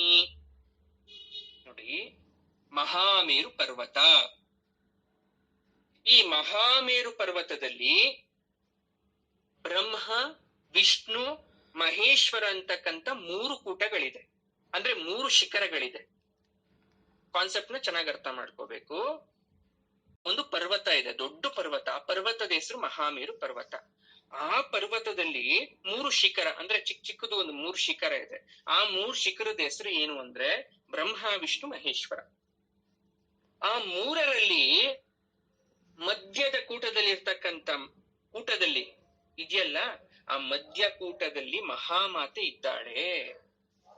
ಈಗ್ಲೂ ಇಲ್ಲಿ ಹೇಳ್ತಾರೆ, ಆ ಮಹಾಮಾತೆ ಸರ್ವೋತ್ತಮ ಜಾತಿಯ ಮಣಿಗಳಿದೆ ಅವಳ ಜೊತೆ, ಗೈರಿಕಾದಿ ಧಾತುಗಳಿದೆ, ಸರ್ವ ದಿವ್ಯ ಔಷಧಿ ವೃಕ್ಷಗಳಿದೆ. ಯಾವುದೇ ಕಾಯಿಲೆ ಬಂದ್ರೂ ಕೂಡ ಅದಕ್ಕೆ ಮದ್ದು ನೀಡ್ತಕ್ಕಂತ ಔಷಧಿ ವೃಕ್ಷಗಳಿದೆ ಅಮ್ಮನವ್ರ ಹತ್ರ. ಜೊತೆಗೆ ಸಂಜೀವಿನಿ ಔಷಧಿ ವೃಕ್ಷ ಇದೆ, ಅಂದ್ರೆ ಸತ್ತವರನ್ನ ಬದುಕಿಸುವ ಔಷಧಿ ವೃಕ್ಷ ಇದೆ. ಜಲಪಾತಗಳಿದೆ ಆ ಒಂದು ಶಿಖರದಲ್ಲಿ. ಸರೋವರಗಳಿಂದ ತುಂಬಿರತಕ್ಕಂತ ಮಹಾಪರ್ವತ ಕೇವಲ ದೇವತೆಗಳಿಗೆ, ಮಹರ್ಷಿಗಳಿಗೆ, ಮಹಾಯೋಗಿಗಳ ಕಣ್ಣಿಗೆ ಮಾತ್ರ ಕಾಣಿಸುತ್ತೆ. ಅದು ಮಹಾಯೋಗಿಗಳು, ದೇವತೆಗಳಿಗೆ, ಋಷಿಗಳಿಗೆ ಮಾತ್ರ ಕಾಣಿಸುತ್ತೆ. ಅದರಲ್ಲಿ ದೇವಿ ದೇವತಾ ಶಕ್ತಿ ತುಂಬಿದೆ. ಆ ಸುಮೇರುವಿಗೆ, ಅಂದ್ರೆ ಸುಮೇರು ಪರ್ವತ, ಆ ಸುಮೇರುವಿಗೆ ಪ್ರತಿದಿನ ಸೂರ್ಯ ತನ್ನ ಕೆಲಸವನ್ನ ಆರಂಭ ಮಾಡ್ಲಿಕ್ಕಿಂತ ಮುಂಚೆ 3 ಪ್ರದಕ್ಷಿಣೆಯನ್ನ ಹಾಕ್ತಾನಂತೆ. ಯಾಕೆ ಅಂದ್ರೆ ಅದು ಒಂದಕ್ಕೆ ಸುತ್ತು ಬಿಟ್ರೆ ಇಡೀ ದೇವತೆಗಳಿಗೆ, ಎಲ್ಲ ಭೂಮಂಡಲಕ್ಕೆ, ಬ್ರಹ್ಮಾಂಡಕ್ಕೆ ಪ್ರದಕ್ಷಿಣೆ ಆಗ್ತಂಗ ಆಗೋಯ್ತು ಅಂತ ಸೂರ್ಯ ದೇವ ಸುಮೇರು ಪರ್ವತವನ್ನ ಸುತ್ತುತ್ತಾನಂತೆ ತನ್ನ ದಿನಚರಿಯನ್ನ ಪ್ರಾರಂಭಿಸುವ ಮೊದಲು. ಪುರಾಣಗಳಲ್ಲಿ ಮಹರ್ಷಿಗಳು ಮನವರಿಕೆ ಮಾಡಿಕೊಟ್ಟಿದ್ದಾರೆ ಏನಂತ? ಶ್ರೀಚಕ್ರವನ್ನ ಸುಮೇರುವಾಗಿ ಕೂಡ ಅರ್ಚಿಸ್ತಾರೆ. Sumeru is nothing but Srichakra, ಅಥವಾ ಮೇರುದಂಡ ಅಂತ ಕರಿತೀವಿ. ನಿಮ್ಗೊಂದು ಅರ್ಥ ಆಗ್ಲಿ, ದ ಮೇರುದಂಡ is nothing but spinal cord. ಎಷ್ಟ್ ಚೆನ್ನಾಗಿದೆ ನೋಡಿ ಕಾನ್ಸೆಪ್ಟ್. ನಮ್ಮ ಬೆನ್ನು ಮೂಳೆ ಇದೆಯಲ್ಲ, ಬೆನ್ನು ಹುರಿ ಅಂತ ನಾವೇನ್ ಕರಿತೀವಿ, ಆ ಬೆನ್ನು ಹುರಿನ ನಾವು ಮೇರುದಂಡ ಅಂತ ಕರಿತೀವಿ. ಆ ಮೇರುದಂಡ ಅಂದ್ರೆ ಶೃಂಗ, ಆ ನಮ್ಮ ಬೆನ್ನು ಮೂಳೆಯ ರೀತಿ ಆ ಪರ್ವತ ಇದೆ. ಈಗ ಅರ್ಥ ಮಾಡ್ಕೊಳ್ಳಿ, ನಮ್ಮ ಕುತ್ತಿಗೆ ಭಾಗದಿಂದ ಹಿಡಿದು ಈ ಸೊಂಟದ ತನಕ ನಮ್ಗೆ ಏನು ಹಿಂದೆ ಸ್ಪೈನಲ್ ಕಾರ್ಡ್ ಇದೆ, ಬೆನ್ನು ಮೂಳೆ ಇದೆ, ಆ ರೀತಿ ಆ ಪರ್ವತ ಇರುತ್ತೆ. ಆ ಶಿರಸ್ಸಿನ ಮೇಲ್ಭಾಗದಲ್ಲಿ ನಮ್ ತಲೆ ಚಿಪ್ಪಿದ್ಯಲ್ಲ, ಮನುಷ್ಯರಿಗೆ ತಲೆ ಚಿಪ್ಪಿರುತ್ತಲ್ಲ, ಆ ತಲೆ ಚಿಪ್ಪಲ್ಲಿ ಇರ್ತಕ್ಕಂಥ ಬ್ರಹ್ಮರಂಧ್ರವನ್ನ ಸಹಸ್ರಾರ ಚಕ್ರ ಅಂತ ನಾವು ಕರಿತೀವಿ. ಈಗ ಯಾಕೆ ಈ ವಿಚಾರ ನಿಮ್ಗೆ ಹೇಳ್ದೆ ಅಂದ್ರೆ, ನಾನು ಅಮ್ಮನವರನ್ನ ಸಾಕ್ಷಾತ್ಕಾರ ಮಾಡ್ಕೋಬೇಕು ಅಂದ್ರೆ, ಜಗನ್ಮಾತೆಯನ್ನ ನಾನು ಏನಾದ್ರು ಸಿದ್ಧಿ ಮಾಡ್ತೀನಿ, ಸಾಧನೆ ಮಾಡ್ತೀನಿ ಅಂತ ಹೋದ್ರೆ, ನೀವು ಬ್ರಹ್ಮರಂಧ್ರದಲ್ಲಿರ್ತಕ್ಕಂಥ ಸಹಸ್ರಾರ ಚಕ್ರ ಅಮ್ಮನವರಲ್ಲಿ ಲೀನ ಆಗಬೇಕು. ಹಾಗಾಗಿ ಆ ತಾಯಿ ಸ್ಥಾನವನ್ನ ನಾವು ಸುಮೇರು ಶೃಂಗ ಮಧ್ಯಸ್ಥ ಅಂತ ಕರ್ತಿರೋದು. ಆ 3 ಪರ್ವತ ಇದೆ, 3 ಪರ್ವತದಲ್ಲಿ ಮಧ್ಯೆ ಇರ್ತಕ್ಕಂಥ ಸುಮೇರು ಅಂತಕ್ಕಂಥ ಪರ್ವತದಲ್ಲಿ ಅಮ್ಮ ಇದ್ದಾರೆ ಅಂತ ವಶಿನ್ಯಾದಿ ವಾಗ್ದೇವತೆಗಳು ಅಮ್ಮನವರ ಸ್ಥಾನದ ಬಗ್ಗೆ ಉಲ್ಲೇಖ ಮಾಡ್ತಾ ಇದ್ದಾರೆ. 3 ಕೂಟ, ಬ್ರಹ್ಮ ವಿಷ್ಣು ಮಹೇಶ್ವರ ಕೂಟ. ಈಗ ನೋಡಿ, ಮಾನವನ ಶರೀರದಲ್ಲೂ 3 ಕೂಟ ಇದೆ. ಶಿರಸ್ಸಿಂದ ಕಂಠದವರೆಗೆ 1 ಕೂಟ, ತಲೆಯಿಂದ ಗಂಟ್ಲು ತನಕ ವಾಗ್ಭವ ಕೂಟ. ಅರ್ಥ ಆಗುತ್ತಾ? ಅದೇನಂತ ಕರಿತೀವಿ? ವಾಗ್ಭವ ಕೂಟ ಅಂತ ಕರಿತೀವಿ. ಶಿರಸ್ಸಿನಿಂದ ಗಂಟಲಿನ ತನಕ ವಾಗ್ಭವ ಕೂಟ. ಕಂಠದಿಂದ ಕಟಿ ಪ್ರದೇಶ ತನಕ ನಾವು ಕಾಮರಾಜಕೂಟ ಅಂತ, ಇದು ಮನುಷ್ಯರಿಗಿರ್ತಕ್ಕಂಥ ಕೂಟದ ಬಗ್ಗೆ ನಾನು ಹೇಳ್ತಾ ಇರೋದು, ಸರಿಯಾಗಿ ಕೇಳಿಸ್ಕೊಳ್ಳಿ. ಮಾನವನ ಶರೀರದಲ್ಲೂ ಕೂಡ 3 ಕೂಟ ಇದೆ. ಮೊದಲನೇ ಕೂಟ ತಲೆಯಿಂದ ಕಂಠದ ತನಕ, ಶಿರಸ್ಸಿನಿಂದ ಕಂಠದ ತನಕ, ಅದನ್ನ ನಾವು ವಾಗ್ಭವ ಕೂಟ ಅಂತ ಕರಿತೀವಿ. ಕಂಠದಿಂದ ಕಟಿ ಪ್ರದೇಶ, ಎದೆ ತನಕ ಕಾಮರಾಜಕೂಟ ಅಂತ ಕರಿತೀವಿ. ಕಟಿಯಿಂದ ಕೆಳಕ್ಕೆ, ಇನ್ನ ಏನ್ ಕೆಳಗಡೆ ಬರುತ್ತೆ ಎದೆ ಬಿಟ್ಟು ಇನ್ ಕೆಳಗಡೆ, ಅದು ಪೂರ್ತಿ ಶಕ್ತಿಕೂಟ ಅಂತ ಕರಿತೀವಿ. ಈ ಕೂಟಗಳ ಮಧ್ಯೆ ವಾಸಿಸುವವಳೆ ತಾಯಿ ಶ್ರೀಮಾತೆ. ಈ ಸುಮೇರು ಶ್ರೀಚಕ್ರ ಯಂತ್ರ ಅಲ್ವಾ? ಸುಮೇರು ಅಂದ್ರೆ ಶ್ರೀಚಕ್ರ ಯಂತ್ರ. ದಿನ್ನಿಯಂತೆ ಅಥವಾ ತಾಮ್ರದ ಅಂದ್ರೆ ಬೆಳ್ಳಿ ತರ, ತಾಮ್ರದ ತರ, ಪಂಚಲೋಹದ ತರ, ಚಿನ್ನದ ತರ, ಯಾವ ತರ ಬೇಕಾದ್ರೂ ನೀವು ಶ್ರೀಚಕ್ರವನ್ನ ಮಾಡಿಸ್ಕೊಳ್ಳಿ, ಅಥವಾ ಸುಮೇರು ಪರ್ವತವನ್ನ ಮಾಡಿಸ್ಕೊಳ್ಳಿ ನೀವು. ಆದ್ರೆ ಹೇಗಿರ್ಬೇಕು Srichakra? What is the terms and condition for Srichakra? ಅದಿಷ್ಟು ಸೈಜ್ ಇರ್ಬೇಕಾಗಾದ್ರೆ, ಅದಿದೇ ಶೇಪ್ ಅಲ್ಲಿ ಇರ್ಬೇಕಾ ಅಂದ್ರೆ ಹೌದು. ತುಂಬಾ ಸಿಂಪಲ್ ಆಗಿ ಹೇಳ್ತೀನಿ ನಾನು, ಡೆಪ್ತ್ ಆಗಿ ಹೋಗಲ್ಲ. ಶ್ರೀವಿದ್ಯೆ ಉಪಾಸಕರಿಗೆ ಅದು ತುಂಬಾ ಚೆನ್ನಾಗಿ ಅರ್ಥ ಮಾಡ್ಕೋಬೇಕು. ಆದ್ರೆ ನಿಮ್ಗೆ ಗೊತ್ತಿರ್ಬೇಕಲ್ಲ ಹೇಗಿರ್ಬೇಕು ಅಂತ. ಹಾಗಾಗಿ ನಾನು ಹೇಳ್ತೀನಿ ನೋಡಿ. ಭೂಪುರ ಅಂತ ಕರಿತೀವಿ, ರೌಂಡ್ ಆಗಿ ವೃತ್ತತ್ರಯವಾಗಿರ್ಬೇಕು. ಅದು ಎಷ್ಟು ವೃತ್ತ ಇರ್ಬೇಕು ಅಂದ್ರೆ 3 ವೃತ್ತ, circle shape. 3 layers of circle shape ಇರಬೇಕು, ಆಯ್ತಾ? ಇದನ್ನ ಭೂಪುರ ಅಂತ ಕರಿತೀವಿ. ಅದು ಷೋಡಶ ದಳ ಆಗುತ್ತೆ ಅವಾಗ. ಅಷ್ಟದಳ ಚತುರ್ದಶಾರ ಇರಬೇಕು, ಅದನ್ನ ನಾವು ದಶಾರ ಯುಗ್ಮ ಅಂತ ಕರಿತೀವಿ. ಅರ್ಥ ಆಗದ್ ಕಷ್ಟ ಆದ್ರೂ ಪರವಾಗಿಲ್ಲ, ಸುಮ್ನೆ ಕೇಳಿಸ್ಕೊಳ್ಳಿ, ಆಯ್ತಾ? ಏನು ದಶಾರ ಯುಗ್ಮ ಅಂದ್ರೆ 2 10 ಕೋನ ಇರಬೇಕು, ಒಂದ್ರಲ್ಲಿ ಇನ್ನೊಂದ್ ಇರ್ಬೇಕು. ಅದು ಬೇರೆನೆ ಇದೆ. ಅದು ಶ್ರೀಚಕ್ರ ಸುಮೇರು ಅಂದ್ರೇನೆ ಅದಕ್ಕೆ ಅದ್ರದೇ ಅಂತ ಶಕ್ತಿ ಇದೆ. ಅದ್ರ ಕೇಳಿಸ್ಕೊಳ್ಳಿ. ಇನ್ನೊಂದು ವಸುಕೋನ ಅಂತ, ವಸುಕೋನ ನಥಿಂಗ್ ಬಟ್ ಅಷ್ಟದಳ, 8 ದಳ ಇರ್ಬೇಕು. ಈಗ ತಾವ್ರೆ ಹೂವ ನೆನ್ಪು ಮಾಡ್ಕೊಳ್ಳಿ, ತಾವ್ರೆ ಹೂವಕ್ಕೆ ಯಾವ ತರ 8 ದಳ ಇರುತ್ತೆ, ಆ ತರ ಅಷ್ಟದಳ ಇರ್ಬೇಕು. ತ್ರಿಕೋನ ಅಂದ್ರೆ ಗೊತ್ತಿರ್ಲಿ ನಿಮ್ಗೆ, ಟ್ರಯಾಂಗಲ್ ಅಂತ ಕರಿತೀವಿ ಇಂಗ್ಲಿಷ್ ಅಲ್ಲಿ, ತ್ರಿಭುಜ ಅಂತ ಕರಿತೀವಿ. ಅರ್ಥ ಆಗತ್ತಾ? ಈ ತ್ರಿಕೋನದ ಮೇಲೆ ಬಿಂದು ತರ, ಅಂದ್ರೆ ಒಂದು ಚುಕ್ಕಿ ಇಡೋ ತರ, ರಂಗೋಲಿ ಇಡ್ಬೇಕಾದ್ರೆ ಒಂದು ಚುಕ್ಕಿ ಇಡ್ತೀವಲ್ವಾ, ಆ ಚುಕ್ಕಿ ತರ ಮೇಲ್ಭಾಗದಲ್ಲಿ ಒಂದು ಚಿಕ್ಕ ಪರ್ವತ ಇರಬೇಕು ಅಥವಾ ಶಿಖರ ಇರಬೇಕು. ಈ ರೀತಿಯಾಗಿ ಇರ್ಬೇಕು, ಕೆಳಗಡೆಯಿಂದ ಶುರು ಮಾಡಿ ಆ ಶಿಖರದ ತನಕ ಶ್ರೀಚಕ್ರ ಈ ತರ ಇರಬೇಕು. ಅದಕ್ಕೆ ಅದರದ್ದೇ ಆದಂತದ್ದು ಇರಬೇಕು, ಆಯ್ತಾ? ಆದ್ರೆ ಇದನ್ನ ಯಾವ್ಯಾವ್ದಿಂದ ಮಾಡಬಹುದು ಅಂದ್ರೆ, ದಿಮ್ಮಿಯಂತೆ ಬೆಳ್ಳಿಯಲ್ಲಿ ಮಾಡಬಹುದು, ತಾಮ್ರದಲ್ಲಿ ಮಾಡಬಹುದು, ಪಂಚಲೋಹಗಳಲ್ಲಿ ಮಾಡಬಹುದು, ಅಥವಾ ಚಿನ್ನದಲ್ಲೂ ಕೂಡ ಮಾಡಬಹುದು. ಆದ್ರೆ ಪಂಚಲೋಹ, ಚಿನ್ನ ಶ್ರೇಷ್ಠವಾಗಿರುತ್ತೆ ಶ್ರೀಚಕ್ರದಲ್ಲಿ. ಆದ್ರೆ ದಿಮ್ಮಿ ಅಂತ ಕೊಟ್ಟಿರೋರು ಕೆಲವು ಪ್ರದೇಶಗಳಲ್ಲಿ, ಕೆಲವು ದೇವಸ್ಥಾನಗಳಲ್ಲಿ ಮರದ ಶ್ರೀಚಕ್ರ ಜೊತೆಗೆ ಕಲ್ಲಿನಿಂದ ಉದ್ಭವವಾದಂತಹ ಶ್ರೀಚಕ್ರ ಕೂಡ ಇದೆ ಅನ್ನೋದು ನೆನಪಿರ್ಲಿ ನಿಮಗೆ. ಅರ್ಥ ಆಗುತ್ತಲ್ಲ? ಕೆಲವೊಂದು ದೇವಸ್ಥಾನದಲ್ಲಿ ತನ್ನಿಂತಾನೇ ಶ್ರೀಚಕ್ರ ಉದ್ಭವ ಆಗಿದೆ. ಅದು ಆ ಸ್ಥಾನದ ದೇವಿಯ ಕೃಪೆಯಿಂದ. ಅದು ಕಲ್ಲಿನಿಂದ ಆದ್ರೂ ಆಗಿರ್ಬೋದು, ಬಂಡೆಯಿಂದ ಆದ್ರೂ ಆಗಿರ್ಬೋದು, ಮರದಿಂದ ಆದ್ರೂ ಆಗಿರ್ಬೋದು. ಅದಕ್ಕೆ ಪೂರ್ಣಾಯುಷ್ಯ. ಅದೇ ಚಿನ್ನಕ್ಕೆ ಅಥವಾ ಬೇರೆಯಿಂದ ಮಾಡಿರ್ತಕ್ಕಂಥ ಶ್ರೀಚಕ್ರಕ್ಕೆ ಪೂರ್ಣಾಯುಷ್ಯ ಇರೋದಿಲ್ಲ. ಅದು ಯಾವುದೇ ಸಂದರ್ಭದಲ್ಲಿ ಬೇಕಾದ್ರೂ ಕೂಡ ಅದು ಏನಾಗಿರ್ಬೋದು, ಸ್ವಲ್ಪ ಏನಾದ್ರು ದೋಷ ಆಯ್ತು ಅಂದ್ರೆ ಅದನ್ನ ಮತ್ತೆ ನಾವು ರೀಪ್ಲೇಸ್ ಮಾಡ್ಬೇಕಾಗತ್ತೆ ಅಲ್ವಾ? ಶ್ರೀವಿದ್ಯಾ ಉಪಾಸನೆಯಲ್ಲಿ ಧನ್ಯರಾದಂತಹ ಮಹಾ ಗುರುಗಳು, ಗೃಹಸ್ಥರು ಮಂತ್ರೋಪದೇಶ ಮಾಡಿಸ್ಕೊಂಡು ನೀವು ಇದನ್ನ ಇಟ್ಕೊಂಡು ಪೂಜೆ ಮಾಡ್ಬೋದು. ಯಾರಿಗೆಲ್ಲ ಇಟ್ಕೊಂಡು ಪೂಜೆ ಮಾಡ್ಬೇಕು ಅನ್ಸುತ್ತೋ ಇದನ್ನ ಇಟ್ಕೊಂಡು ಪೂಜೆ ಮಾಡ್ಬೋದು. ಆದ್ರೆ ಭಕ್ತಿಯಿಂದ ಏನಾದ್ರೂ ಪೂಜೆ ಮಾಡಿದ್ರೆ, ಆದ್ರೆ ಗುರುವಿನಿಂದ ನಿಮ್ಗೆ ನಿಜವಾಗ್ಲೂ ಅದು ಸಿದ್ಧಿಸಿದ್ರೆ, ಮಹಾಮೇರು ನಿಮಗೆ ಪ್ರಸಾದಿಸುತ್ತೆ. ಪೂಜಾ ಪೀಠಗಳಲ್ಲಿ ಆ ಯಂತ್ರ ಅಥವಾ ಲೋಹದ ಸುಮೇರುವನ್ನು ಕೂಡ ಇಟ್ಕೊಂಡು ಪೂಜೆ ಮಾಡ್ತೀವಿ. ಅಂದ್ರೆ ಶ್ರೀಚಕ್ರ ತಗಡಲ್ಲಿ ಬರೆದ್ಬಿಟ್ಟು ಎಷ್ಟೊಂದ್ ಜನಗಳ ಮನೇಲಿ ಅದಕ್ಕೊಂದು ಕಟ್ಟಾಕ್ಸಿ ಪೂಜೆ ಮಾಡ್ತೀರ, ಲಕ್ಷ್ಮೀ ಸಂಕೇತ ಅಂತ. ಬಹಳ ಜನಗಳ ಮನೇಲಿ ತಗಡಲ್ಲಿ ಇಟ್ಟು ಪೂಜೆ ಮಾಡ್ತೀರ. ಆದ್ರೆ ಅದನ್ನ ಇಟ್ಟು ಪೂಜೆ ಮಾಡಬಹುದು, ದೋಷ ಇಲ್ಲ. ಆದ್ರೆ ಬಹಳಷ್ಟು ಆಶ್ರಮಗಳಲ್ಲಿ ಇವಾಗ ಆಧ್ಯಾತ್ಮಿಕವಾಗಿ ಅದನ್ನ ಸಿದ್ಧಪಡಿಸಿ ಕೊಡ್ತಾ ಇದ್ದಾರೆ. ಮಹಾಮೇರು ಅಂತಕ್ಕಂಥದ್ದು ಶರೀರದಲ್ಲಿ ಬೆನ್ನು ಹುರಿಯಲಿರ್ತಕ್ಕಂಥ ಷಟ್ ಚಕ್ರಗಳ ಮೇಲ್ಭಾಗದಲ್ಲಿರ್ತಕ್ಕಂಥ ಸಹಸ್ರಾರ ಚಕ್ರದವರೆಗೂ ವ್ಯಾಪಿಸಿರ್ತಕ್ಕಂಥ ಮೇರುದಂಡ. ಇದು ನಮ್ಮ ಬೆನ್ನು ಹುರಿಯಲ್ಲಿ ಇರುತ್ತೆ ಅನ್ನೋದು ನೆನ್ಪಿಟ್ಕೊಳ್ಳಿ. ಅರ್ಥ ಆಗುತ್ತಾ? ಇದು ಯಾವುದೇ ಯೋಗಾಸನ ಅಥವಾ ಇದರಿಂದ ನಾವು ಸೃಷ್ಟಿ ಮಾಡಿದ್ದಲ್ಲ. ದೇವರೇ ಸೃಷ್ಟಿ ಮಾಡಿ ನಮ್ಗೆ ಕಳಿಸ್ಕೊಟ್ಟಿರೋದು ಇದನ್ನ. ಯಾವ್ದನ್ನ? ಈ ಚಕ್ರಗಳನ್ನ. ಈ ಚಕ್ರಗಳಿಂದ ನಾವು ಇವತ್ತು ಜೀವಿಸ್ತಾ ಇದ್ದೀವಿ, ನಾವು ದಿನನಿತ್ಯದ ಕಾರ್ಯಗಳನ್ನ ಮಾಡ್ಕೊಂತ ಇದ್ದೀವಿ. ಅರ್ಥ ಆಗುತ್ತಲ್ಲ? ಪ್ರಪಂಚದಲ್ಲಿ ಸುಮೇರು ಶೃಂಗಸ್ಥಳಾಗಿ ಶಿಕಾರಾಗ್ರಗಳಾಗಿ ಜಗನ್ಮಾತೆ ಅಲ್ಲಿ ನೆಲೆಸ್ಕೊಂಡಿದ್ದ. ಅದಕ್ಕೆ ಅವಳ ಶ್ರೀಮನ್ ನಗರ ನಾಯಿಕ ಅಂತ ಕರಿತೀವಿ. ನಗರ ನಾಯಿಕ, ಶ್ರೀಮನ್ ನಗರ ನಾಯಿಕ ಅಂದ್ರೆ ಅವಳ ನಗರ ನಾಯಕಿ. ಯಾವ ನಗರಕ್ಕೆ ನಾಯಕಿ ಅವಳು? ಸುಮೇರು ಪರ್ವತದಲ್ಲಿರ್ತಕ್ಕಂಥ ಆ ಶ್ರೀಚಕ್ರಕ್ಕೆ ಅವಳು ನೆಲೆಸ್ಕೊಂಡಿರೋದ್ರಿಂದ ಅವಳ ಪ್ರದೇಶಕ್ಕೆ ನಾವು ನಗರ, ಅದು ನಗರ ಅಂತ ನಾವು ಕನ್ಸಿಡರ್ ಮಾಡೋದಾದ್ರೆ ಆ ನಗರಕ್ಕೆ ಒಬ್ಬ ರಾಣಿ ಇರ್ಬೇಕು, ಅವಳೇ ನಾಯಕಿ, ಆ ದೇವಿ ಅನ್ನೋದನ್ನ ಹೇಳ್ತಾ ಇದ್ದಾರೆ ಇಲ್ಲಿ. ಅಮ್ಮನವರು ಅನ್ನೋ ವಿಚಾರವನ್ನ ಹೇಳ್ತಾ ಇದ್ದಾರೆ. ಇನ್ನೊಂದು ಅರ್ಥ ಮಾಡ್ಕೊಳ್ಳಿ, ಪುಣ್ಯ ಯಾತ್ರಾ ಸ್ಥಳಗಳಲ್ಲಿ ಶಕ್ತಿ ಪೀಠಗಳಲ್ಲಿ ಅಮ್ಮನವರು ವಿರಾಜಿಸ್ತಾ ಇದ್ದಾರೆ. ಅಂತ ಒಂದು ಶಕ್ತಿ ಪೀಠ ಶ್ರೀಪುರ ಅಂತ ಶ್ರೀನಗರದಲ್ಲಿದೆ ಅಲ್ವಾ? ಸುಮೇರು ಶೃಂಗದ ಮೇಲೆ ನೋಡಿ, ಇದ್ರ ಬಗ್ಗೆ ಎಷ್ಟು ಮಾತಾಡಿದ್ರು ಕಡಿಮೆ.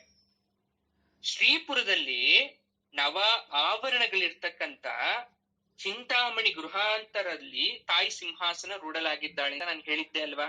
ಅಮ್ಮ ಹೆಂಗಿದ್ದಾರೆ ಅಂತ. ಚಿಂತಾಮಣಿ ಅನ್ನೋದು ಅಮ್ಮನವರ ಮನೆ ಹೆಸರು. ನೀವು ನಿಮ್ ಮನೆಗೆಲ್ಲ ಏನೇನಂತ ಹೆಸರಿಡ್ತೀರಾ? ಆ ನಿಲಯ, ಈ ನಿಲಯ, ಶ್ರೀನಿಧಿ ನಿಲಯ ಅಂತ ಇಡ್ತೀರಲ್ವಾ? ಹಾಗೆ ಅಮ್ಮನವರ ಮನೆ ಗೃಹ ಅದು ಚಿಂತಾಮಣಿ. ಅಮ್ಮನವರ ಮನೆ ಚಿಂತಾಮಣಿ, ನೆನ್ಪಿಟ್ಕೊಳ್ಳಿ. ಆಕೆಯ ಆವಾಸ ಸ್ಥಾನ. ಚಿಂತಾಮಣಿ ಗೃಹಾಂತಸ್ಥ ಅಂತ ಯಾಕೆ ಕರಿತೀವಿ ಅಂದ್ರೆ ಆ ಚಿಂತಾಮಣಿ ಅಂತ ಮನೆಯಲ್ಲಿ ಆಕೆ ಇದ್ದಾಳೆ.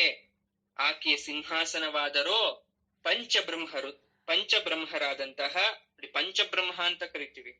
ಬ್ರಹ್ಮ, ವಿಷ್ಣು, ರುದ್ರ, ಈಶ್ವರ 4 ಕಾಲುಗಳಾಗಿ ಸದಾಶಿವನನ್ನ ಹಲಗೆಯಾಗಿ ಸಿಂಹಾಸನ ಮಾಡಿಕೊಂಡು ತಾಯಿ ಇದ್ದಾಳೆ ಅನ್ನುವ ವಿಚಾರ ನಿಮ್ಗೂ ಕೂಡ ಗೊತ್ತು. ಅವರೇ ಪಂಚ ಪ್ರೇತಗಳಾಗಿ ಮಾರ್ಪಡ್ತಾರೆ. ಯಾವಾಗ ಅಂದ್ರೆ ಅಮ್ಮನವ್ರ ಶಕ್ತಿ ಕೊಡದೆ ಇರ್ಬೇಕಾದ್ರೆ. ಅಮ್ಮನವರ ಶಕ್ತಿ ಕೊಟ್ಟಾಗ ಅವರು ನಿತ್ಯ ಕಾರ್ಯದಲ್ಲಿ ಮಗ್ನರಾಗಿದ್ರೆ ದೇವಿ ಶಕ್ತಿಯನ್ನ, ಸ್ತ್ರೀ ಶಕ್ತಿನ ಅಥವಾ ಜಗತ್ತಿನ ಶಕ್ತಿಯನ್ನ ಅವಳು ಏನಾದ್ರೂ ಕೊಡ್ಲಿಲ್ಲ ಅಂದಾಗ ಪಂಚಪ್ರೇತಗಳಾಗ್ತಾರೆ. ಅಂದ್ರೆ ಶವಾಗಾರದಲ್ಲಿ ಇರ್ತಕ್ಕಂಥವ್ರು ಅಂತ ಅರ್ಥ, ಚೈತನ್ಯ ರಹಿತರು ಅಂತ ಅರ್ಥ. ಅವ್ರಿಗೆ ದೇಹ ಇರುತ್ತೆ, ಜೀವ ಇರಲ್ಲ. ಹಾಗಾಗಿ ಆ ತಾಯಿಯನ್ನ ನಾವು ಪಂಚಬ್ರಹ್ಮಾಸನ ಸ್ಥಿತ ಅಂದ್ರೆ 5 ಜನ ಬ್ರಹ್ಮರನ್ನ, ಬ್ರಹ್ಮರೂಪ ಇರ್ತಕ್ಕಂಥ ಸ್ವರೂಪ.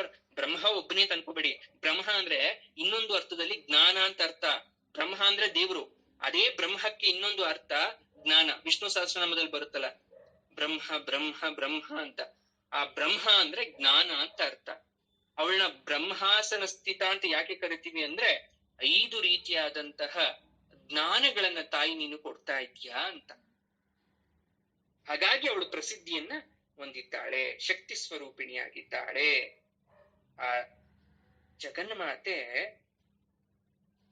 ವಿದ್ಯಾಯಜ್ಞ, ತಪೋಯಜ್ಞ ಅಥವಾ ವೈಜ್ಞಾನಿಕ ಯಜ್ಞ. ವಿದ್ಯಾಯಜ್ಞ ಅಂದ್ರೆ ಜಗತ್ತಿಗೆ ಶಿಕ್ಷಣವನ್ನ ಕೊಡ್ತಾ ಇರೋದು. ತಪೋಯಜ್ಞ ಅಂದ್ರೆ ಜಗತ್ತಿಗೆ ತಪಸ್ಸಿನ ಮುಖಾಂತರ ಕೆಲವೊಂದಷ್ಟು ಶಕ್ತಿನ ಕೊಡ್ತಾ ಇರೋದು. ವೈಜ್ಞಾನಿಕ ಅಂದ್ರೆ ಈ ನಮ್ಗೆಲ್ಲ ಸೈನ್ಸ್ ಅಂಡ್ ಟೆಕ್ನಾಲಜಿ ಅಂತ ನಾವೇನ್ ಕರೀತಾ ಇದ್ದೀವಿ, ಇದನ್ನ ದಾರಿ ಎರಿತಾ ಇರೋದು. ಇದೆಲ್ಲವೂ ಕೂಡ ನಿರ್ವಹಿಸೋರು ಪಂಚಬ್ರಹ್ಮರು. ಬ್ರಹ್ಮ, ವಿಷ್ಣು, ಮಹೇಶ್ವರ, ಸದಾಶಿವಾದಿ ರುದ್ರರು ಇದನ್ನ ಪರಿಪಾಲಿಸ್ತಾರೆ. ಇವ್ರಿಗೆಲ್ಲ ತಾಯಿ ಶಾಸ್ತ್ರೀಯ, ಸಂಗೀತ, ವೈದ್ಯ, ವಿಜ್ಞಾನ, ಸಂಸ್ಕಾರ ಅವರ ಮೂಲಕ ನಮಗೆ ತಲುಪಿಸ್ತಾ ಇದ್ದಾಳೆ ಅಂತ ಹೇಳ್ತಾರೆ ಇಲ್ಲಿ. ಅವ್ರ ಮೂಲಕ ನಮಗೆ ತಲುಪಿಸ್ತಾ ಇದ್ದಾಳೆ ಅಂತ ಹೇಳ್ತಾರೆ ಅಲ್ವಾ? ಮಹಾಪದ್ಮಾಟವಿ ಸಂಸ್ಥಾ ಅಂತ ಕರಿತೀವಿ. ಅವಳು ಮಹಾಲಕ್ಷ್ಮಿ ಸ್ವರೂಪಳು. ಪದ್ಮನಯನೆ, ಪದ್ಮಹಸ್ತೆ, ಪದ್ಮಮುಖಿ, ಪದ್ಮಾಸನ, ಪದ್ಮಾಲಯ, ಪದ್ಮ ಪದ್ಮ ಪದ್ಮ ಅಂತ ಕರಿತೀವಿ. ಯಾವುದೇ ಪದ್ಮ ಕರೆದ್ರೂ ಕೂಡ ಮಹಾಲಕ್ಷ್ಮಿ ಸ್ವರೂಪಳು. ಸಹಸ್ರ ದಳ ಅಥವಾ ಅನಂತ ದಳ ಅಂದ್ರೆ ಮಹಾಪದ್ಮದ ದೊಡ್ಡ ತಾವರೆ ಹೂವ, ದೊಡ್ಡ ಕಮಲ, ಅದ್ರಲ್ಲಿ ತಾಯಿ ಕೂತ್ಕೊಂಡಿದ್ದಾಳೆ. ಅವಳ ಗುರುತು ಏನು ಅಂದ್ರೆ ಸಹಸ್ರ ದಳ ಪದ್ಮ, 1000 ದಳ ಇರ್ತಕ್ಕಂಥ ಕಮಲದ ಹೂವೇ ಅವಳ ಗುರುತು. ಶ್ರೀಮಾತೆ ಎಷ್ಟು ಚೆನ್ನಾಗಿದೆ, ಆ ಸರೋವರ ಎಷ್ಟು ಚೆನ್ನಾಗಿದೆ, ಅವಳು ಇರ್ತಕ್ಕಂಥ ಪ್ರದೇಶ ಎಷ್ಟು ಚೆನ್ನಾಗಿದೆ ಅಂತ ಆ ಸೌಂದರ್ಯಕ್ಕೆ ಮಾರು ಹೋಗ್ತಾ ಇರ್ತಾರಂತೆ ಎಲ್ಲ ದೇವತೆಗಳು, ಋಷಿ ಮುನಿಗಳು ಕೂಡ. ಕದಂಬ ವನವಾಸಿನಿ ಅಂತ ಕರಿತೀವಿ ನೋಡಿ. ಈ ಸುಂದರಕಾಂಡ ರಾಮಾಯಣದಲ್ಲಿ ಬರುತ್ತೆ ತುಂಬಾ ಚೆನ್ನಾಗಿ. ಕದಂಬ ವೃಕ್ಷಗಳ ಪ್ರಸ್ತಾಪ ಬರುತ್ತೆ ರಾಮಾಯಣದಲ್ಲಿ. ಆ ಪರ್ವತ ಮೂಲದಲ್ಲಿ ಪ್ರಾರಂಭದ ತರುಗಳು ಅಂದ್ರೆ ಆ ಗಿಡ ಹೇಗಿರುತ್ತೆ ಅಂದ್ರೆ, ಅದು ಬೆಟ್ಟ ಗುಡ್ಡದ ಮೇಲೆ ಬೆಳೆಯಕ್ಕೆ ಶುರು ಮಾಡಿದ್ರೆ ಆಕಾಶ ಮುಟ್ಟೋಷ್ಟು ಬೆಳೆದಿದ್ದೇನೋ ಅನ್ನುವಷ್ಟು ಭಾಸ ಆಗುತ್ತಂತೆ ನಮಗೆ. ಅಷ್ಟು ಎತ್ತರವಾಗಿ ಹಚ್ಚ ಹಸಿರುವಾಗಿ ಬಿಡುತ್ತಂತೆ ತಾಯಿ.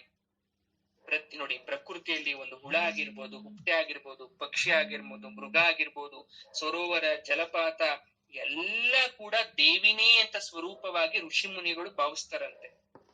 ಇದನ್ನೆಲ್ಲ ಸೇರಿಸ್ಬಿಟ್ಟು ನಾವೇನಂತ ಕರಿತೀವಿ?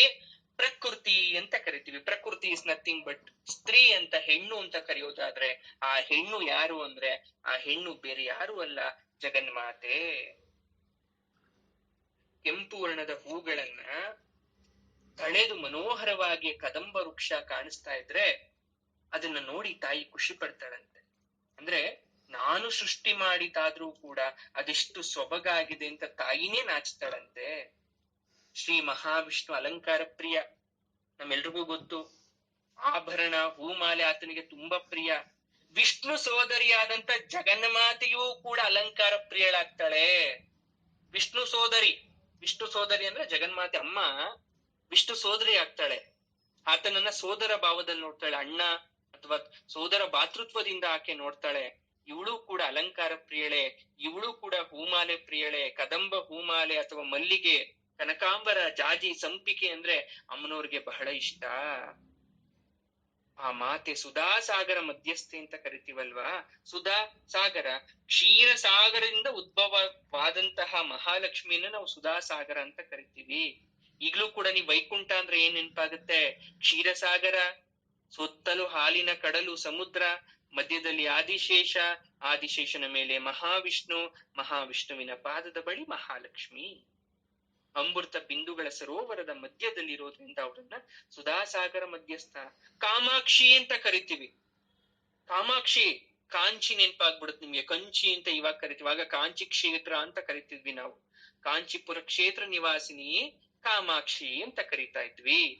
ನೋಡಿ, ಅಷ್ಟಾದಶ ಶಕ್ತಿ ಪೀಠಗಳಲ್ಲಿ ಒಂದಾದ ಕಾಮಾಕ್ಷಿ ಪೀಠ. ಅಲ್ಲೂ ಕೂಡ ಅಮ್ಮನವರ ಒಂದು ದೇಹದ ಅಂಶ ಬಿದ್ದಿದೆ. ಅದಕ್ಕೆ ಕಾಮಾಕ್ಷಿ ದೇವಿ ಶಕ್ತಿ ಪೀಠ, ಶಕ್ತಿ ಸ್ವರೂಪಳು ಅಂತ ಕರಿತೀವಿ. ಅಂದ್ರೆ ಅಲ್ಲಿ ಹೋಗಿ ನಾವೇನಾದ್ರೂ ಅಮ್ಮನವ್ರನ್ನ ಕೇಳ್ಕೊಂಡಾಗ ತಾಯಿ ಯೋಗ್ಯವಾದಂತ ಕೋರಿಕೆ ಆಗಿದ್ರೆ ಅದನ್ನ ಕ್ಷಣ ಮಾತ್ರದಲ್ಲಿ ತಥಾಸ್ತು ಅಂತ ಭಕ್ತರಿಗೆ ವರದಾನವನ್ನ ನೀಡ್ತಾಳೆ. ಪಾದ ಪದ್ಮದಲ್ಲಿ ಕಾಮದಾಯಿನಿ ಆಗಿರ್ತಕ್ಕಂಥವಳು ಭಕ್ತರಿಗೆ ಒಳ್ಳೇದ್ ಮಾಡ್ತಾಳೆ. ಅಮ್ಮನವರ 9 ನಾಮ ಜಪಿಸ್ಬೇಕಂತೆ. ಭಕ್ತಿಯಿಂದ ಜಪಿಸಿದ್ರೆ ಅಮ್ಮನವರ ರಹಸ್ಯ ಸ್ಥಾನ ಮನಸ್ಸಿಗೆ ಗೋಚರ ಆಗತ್ತಂತೆ. ಅಮ್ಮನವ್ರ ಮನಸ್ಸಲ್ಲಿ ಬರ್ತಾರಂತೆ, ಅಲ್ವಾ, ಒಳ್ಳೆತನ ಬರುತ್ತಂತೆ. ಅದೇನು 9 ಅಂತ ಕೇಳ್ಬಿಡಿ ನನ್ನ ಹತ್ರ. ನಾನು 9 ಅಂತ ಹೇಳ್ದೆ. ಅದು ಗೋಪ್ಯ ಸ್ಥಾನ. ಅದು ಅಂದ್ರೆ ಸೀಕ್ರೆಟ್, ಶ್ರೀವಿದ್ಯಾ ಸೀಕ್ರೆಟ್ ಅಂತ ಕರಿತೀವಿ. ಜ್ಞಾನ ಜ್ಯೋತಿ ಬೆಳಗತ್ತೆ. ಹಾಗಾಗಿ ಈ 2ನೇ ಅಧ್ಯಾಯದಲ್ಲಿ ಅಮ್ಮನವರ ಶ್ರೀಚಕ್ರ ಸ್ಥಾನ ವಿವರಣೆ ಕೊಟ್ಟಿದ್ದಾರೆ. ಬರೀ 2 ಶ್ಲೋಕದಲ್ಲಿ 9 ನಾಮ ಹೇಳಿದ್ರು ಅಮ್ಮನವ್ರ ಬಗ್ಗೆ. ಆ 9 ನಾಮದಲ್ಲಿ ಇಷ್ಟೊಂದು ವಿಚಾರಗಳನ್ನ ಹೇಳ್ತಾ ಇದ್ದಾರೆ ಶ್ರೀಚಕ್ರದ ಬಗ್ಗೆ, ಅಮ್ಮನವರ ಶ್ರೀಚಕ್ರದ ಬಗ್ಗೆ. ನೋಡಿ, ಮೇರು ಪರ್ವತ ಸಪ್ತ ದ್ವೀಪಗಳ ಮಧ್ಯೆ ಇದೆ. 7 ರೀತಿಯಾದಂತ ಉಪ್ಪಿನ ಸಮುದ್ರ. ಅದು ಉಪ್ಪಿನ ಸಮುದ್ರದಿಂದ ಆವೃತವಾದಂತಹ ಜಂಬೂ ದ್ವೀಪದ ಮಧ್ಯದಲ್ಲಿದೆ.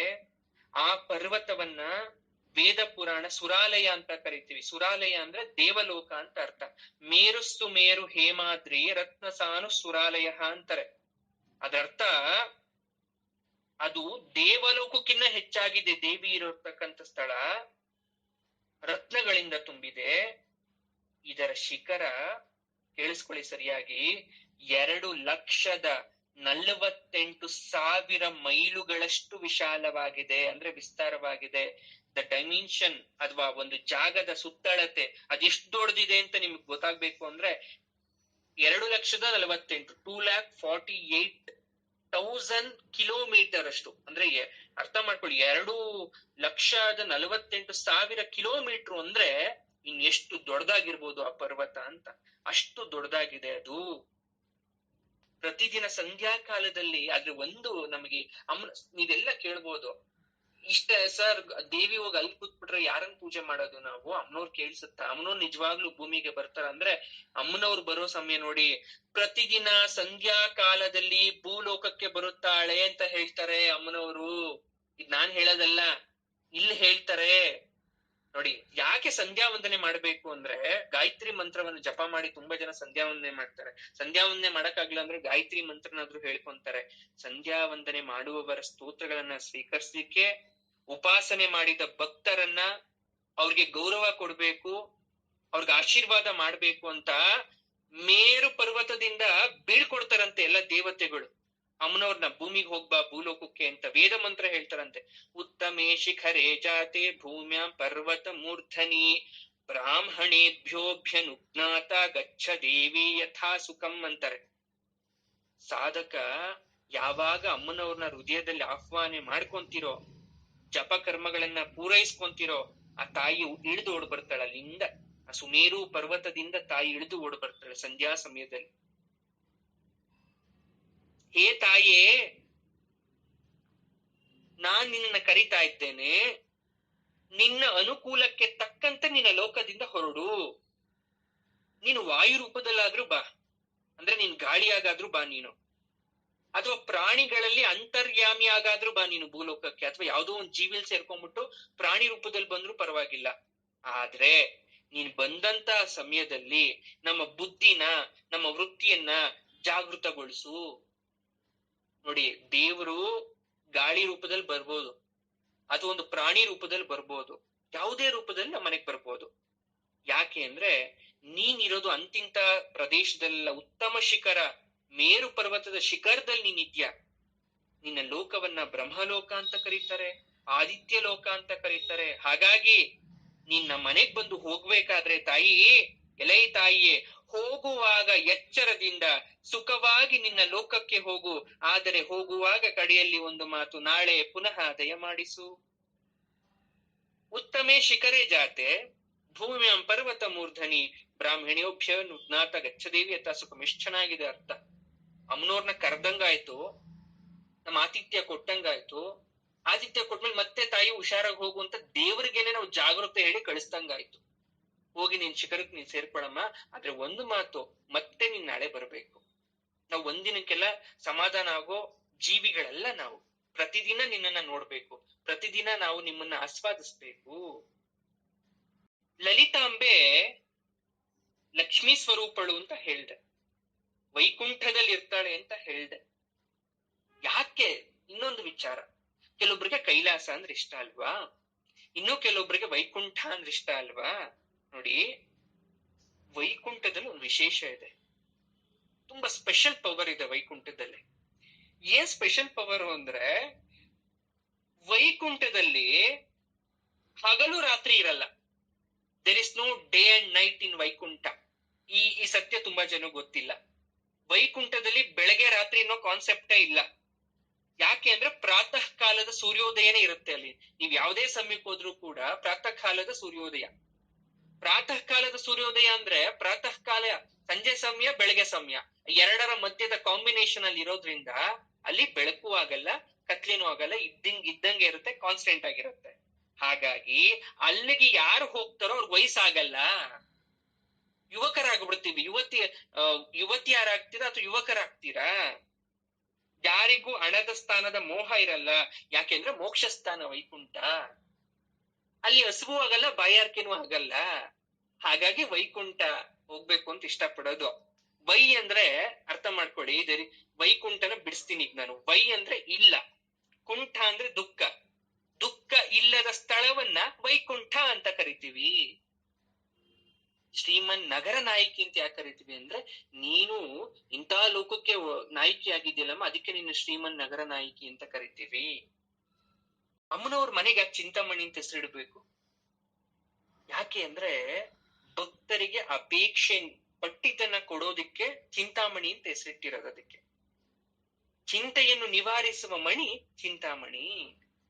ಮಣಿ ಅಂದ್ರೆ ರತ್ನ, ವಜ್ರ, ನೀರು ತುಂಬುವ ಮಣ್ಣಿನ ಪಾತ್ರೆ, ಗುಡಾಣ, ಇದೆಲ್ಲ ಮಣಿ ಅನ್ನೋ ಅರ್ಥ ಬರುತ್ತೆ. ಆ ಮಣಿ ಅಂದ್ರೆ ಭಗವಾನ್ ಶಿವ. ಅವನ ಮನೆಯಲ್ಲಿ ಚಿಂತಾಮಣಿ, ಚಿಂತೆ ಇಲ್ಲ, ಚಿಂತೆ ಇಲ್ಲದವನ ಮನೆಯಲ್ಲಿ ಇರೋದಕ್ಕೆ ಇವಳನ್ನ ಚಿಂತಾಮಣಿ ಅಂತ ಕರೀತಾ ಇರೋದು, ಅಥವಾ ಸೌಂದರ್ಯ ಚೂಡಾಮಣಿ ಅಂತ ಕೂಡ ಕರಿತೀವಿ. ಇದೆಲ್ಲ ಮೂಲ ಅರ್ಥ ಲಲಿತಾ ತ್ರಿಪುರ ಸುಂದರಿ. ನೋಡಿ, ನಾನು ಅವಾಗ್ಲೇ ಹೇಳ್ದೆ ಪಂಚಬ್ರಹ್ಮಾಸನ ಸ್ಥಿತ ಅಂದ್ರೆ ಪಂಚಬ್ರಹ್ಮರು ಅಂತ ಅಂದೆ. ಏನು ಅಂದ್ರೆ ತಾಯಿ ಕುಳ್ಕೊಂಡಿರೋ ಪಂಚಬ್ರಹ್ಮಾಸನದ ಬಗ್ಗೆ ಇನ್ನೊಂದ್ಸಲ ಹೇಳ್ತೀನಿ, ಕೇಳಿಸ್ಕೊಳ್ಳಿ. ಬ್ರಹ್ಮದ ಗುಂಪುಗಳನ್ನ ಫಸ್ಟ್ ಕೇಳಿಸ್ಕೊಳ್ಳಿ. 5 ರೀತಿಯ ಬ್ರಹ್ಮ. ಮನುಷ್ಯನಿಗೆ ಅಥವಾ ಜಗತ್ತಿಗೆ 5 ರೀತಿಯ ಬ್ರಹ್ಮಗಳು ಬೇಕು. ಮೊದಲನೆಯ ಬ್ರಹ್ಮ ಅನ್ನ ಬ್ರಹ್ಮ. ಅನ್ನವನ್ನ ಬ್ರಹ್ಮಸ್ವರೂಪಿ ಅಥವಾ ಅನ್ನ ಬ್ರಹ್ಮ ಅಂತ ನೀವೇನ್ ಕರಿತೀರ. ಮೊದಲನೆಯ ಬ್ರಹ್ಮ ಅನ್ನ ಬ್ರಹ್ಮ. ಎರಡನೆಯ ಬ್ರಹ್ಮ ಪ್ರಾಣ ಬ್ರಹ್ಮ. ಮೂರನೆಯ ಬ್ರಹ್ಮ ಮನೋಬ್ರಹ್ಮ. ನಾಲ್ಕನೆಯ ಬ್ರಹ್ಮ ವಿಜ್ಞಾನ ಬ್ರಹ್ಮ. 5ನೆಯ ಬ್ರಹ್ಮವೇ ಆನಂದ ಬ್ರಹ್ಮ. ಪ್ರಾಣವಾಯುಗಳೆಂಬ ಬ್ರಹ್ಮ ಇದೆ. ಪ್ರಾಣ ಅಪಾನ ವ್ಯಾನ ಉದಾನ ಸಮಾನ 5. ಪಂಚಭೂತ ಬ್ರಹ್ಮ ಪೃಥ್ವಿ ನೀರು ವಾಯು ತೇಜಸ್ಸು ಆಕಾಶ. ನಮ್ಮ ಆತ್ಮ ಬ್ರಹ್ಮ, ನಮ್ಮ ಆತ್ಮ ಅದ್ಯಾವುದು? ಭೂತಾತ್ಮ, ಇಂದ್ರಿಯಾತ್ಮ, ಪ್ರಧಾನಾತ್ಮ, ಜೀವಾತ್ಮ, ಪರಮಾತ್ಮ. ಲೋಕ ಬ್ರಹ್ಮ ಇದೆ. ಪೃಥ್ವಿ, ಅಂತರಿಕ್ಷ, ದ್ಯುಲೋಕ, ದಿಕ್ಲೋಕ, ಅವಾಂತರ, ದಿಶಾಲೋಕ. ಈಗ ಅರ್ಥ ಮಾಡ್ಕೊಳ್ಳಿ ತಾತ್ಪರ್ಯವನ್ನ. ಅಮ್ಮನವರು ಯಾಕೆ ಪಂಚಬ್ರಹ್ಮಾಸನ ಸ್ಥಿತ ಆಗಿದ್ದಾಳೆ ಅಂದ್ರೆ, ಈ ಇಷ್ಟೂ ಬ್ರಹ್ಮಗಳನ್ನ ಇಷ್ಟೊತ್ತು ಹೇಳಿದ್ನಲ್ಲ, ಈ ಇಷ್ಟೂ ಬ್ರಹ್ಮಗಳ ಸಮುಚ್ಚಯವನ್ನ ಆಕೆ ಸಿಂಹಾಸನ ಮಾಡ್ಕೊಂಡು ಕೂತಿರೋದು. ಅದಕ್ಕೆ ಅವಳನ್ನ ಧಾತ್ರಿ, ಕರ್ತ್ರಿ, ವಿಧಾತ್ರಿ, ಪಾಲಯಿತ್ರಿ, ಲಲಿತಾಂಬಿಕೆ ಅಂತ ಕರೆಯೋದು. 2 ಶ್ಲೋಕ, 2000 ಅರ್ಥ.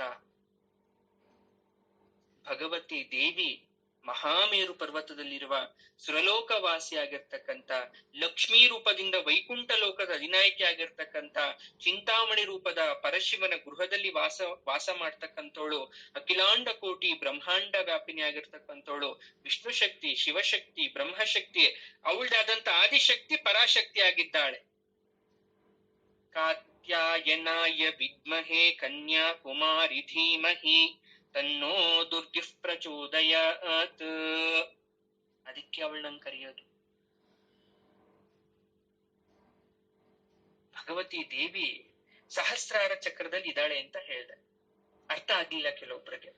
ಅಂದ್ರೆ ನಮ್ಮ ತಲೆ ಬುರುಡೆ ಕೆಳಮುಖವಾಗಿರ್ತಕ್ಕಂಥ 7ನೇ ಚಕ್ರ ಅದು. ಇದು ಬಿಳಿ ಬಣ್ಣದಿಂದ ಕೂಡಿರುತ್ತೆ, ದ ವೈಟ್ ಕಲರ್. ಅದು ಬಿಳಿ ಬಣ್ಣವನ್ನ ಇಂಡಿಕೇಟ್ ಮಾಡುತ್ತೆ. ಅದ್ರಲ್ಲಿ 1000 ಕಮಲ ಇರುತ್ತೆ. ಶಿವೆಯೊಂದಿಗೆ ನೆಲೆಸಿರ್ತಕ್ಕಂಥ ಸ್ಥಳ ಅದು. ಬ್ರಹ್ಮರಂಧ್ರ ಅಂತ ಕರಿತೀವಿ. ಸುಷುಮ್ನ ನಾಡಿ ಕೊನೆಗೊಳ್ಳುವ ಸ್ಥಾನ. ನೀವು ಹೆಣ್ಮಕ್ಳು ಬೈತಲಾಗ ನಾನು ಹೇಳ್ದೆ, ಕುಂಕುಮ ಯಾಕೆ ಇಟ್ಕೋಬೇಕು?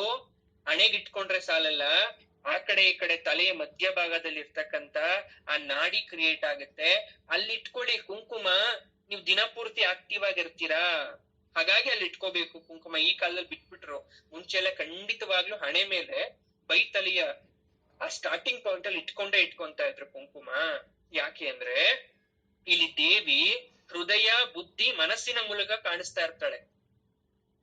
ಹಾಗಾಗಿ ಇದನ್ನ ಇಟ್ಕೊಳ್ಳಿ. ನೋಡಿ, ಶರೀರದಲ್ಲಿ ಮುಖ್ಯವಾಗಿ 6 ಚಕ್ರ. ಚಕ್ರ ಬಿಟ್ಬಿಡಿ ಕಾನ್ಸೆಪ್ಟ್. ಚಕ್ರಕ್ಕೆ ಇನ್ನೊಂದು ಹೆಸರಿದೆ, ಕಮಲ ಅಂತ ಇದೆ. ಕಮಲ ಅಂತ ಕರಿತೀವಿ. 6 ಕಮಲ. ಮನುಷ್ಯನ ದೇಹದಲ್ಲಿ 6 ಕಮಲ ಇರುತ್ತೆ. ಮೂಲಾಧಾರ, ಸ್ವಾಧಿಷ್ಠಾನ, ಮಣಿಪೂರ, ಅನಾಹತ, ವಿಶುದ್ಧ, ಆಜ್ಞಾಚಕ್ರ. ಇನ್ನೊಂದ್ಸಲ ಹೇಳ್ತೀನಿ. ಮೂಲಾಧಾರ, ಸ್ವಾಧಿಷ್ಠಾನ, ಮಣಿಪೂರ, ಅನಾಹತ, ವಿಶುದ್ಧ, ಆಜ್ಞಾಚಕ್ರ. 6 ಕಮಲ ಇರುತ್ತೆ. ಇನ್ನು ವೇದಗಳು 8 ಚಕ್ರ ಅಂತ ಹೇಳ್ತಾರೆ. ವೇದಗಳಲ್ಲಿ ಹೇಳ್ತಾರಲ್ಲ, ವೇದ, ಯಜುರ್ವೇದ, ಸಾಮವೇದ, ಅಥರ್ವಣ ವೇದ. ವೇದದಲ್ಲಿ 6 ಅಲ್ಲ ಕಣ್ರೋ, 8 ಇದೆ ಅಂತ ಹೇಳ್ತಾರೆ. ಅಷ್ಟಾಚಕ್ರ, ನವದ್ವಾರ ಅಂತ ಹೇಳ್ತಾರೆ. ನಮ್ಮೆಲ್ರಿಗೂ ಗೊತ್ತು, 9 ದ್ವಾರಗಳಿದೆ ಮನುಷ್ಯನಿಗೆ. ಮನುಷ್ಯನ ದೇಹದಲ್ಲಿ 9 ದ್ವಾರ, ನವದ್ವಾರ. ಜೊತೆಗೆ 6 ಕಮಲ ಇರ್ಬೇಕು ಅಥವಾ 6 ಚಕ್ರ ಇರ್ಬೇಕು. ಅವ್ರು 8 ಅಂತ ಹೇಳ್ತಾರೆ. ಅಂದ್ರೆ ಯಾಕೆ ಆ ವಿವರಣೆಯನ್ನ ಹೇಳ್ತೇನೆ ಅಂದ್ರೆ, ಮುಂದಿನ ಶ್ಲೋಕದಲ್ಲಿ ಆ ವಿವರಣೆ ಬರುತ್ತೆ, ನಾನು ಹೇಳ್ತೀನಿ, ನಿಮ್ಗೆ ಎಕ್ಸ್ಪ್ಲೈನ್ ಮಾಡ್ತೀನಿ.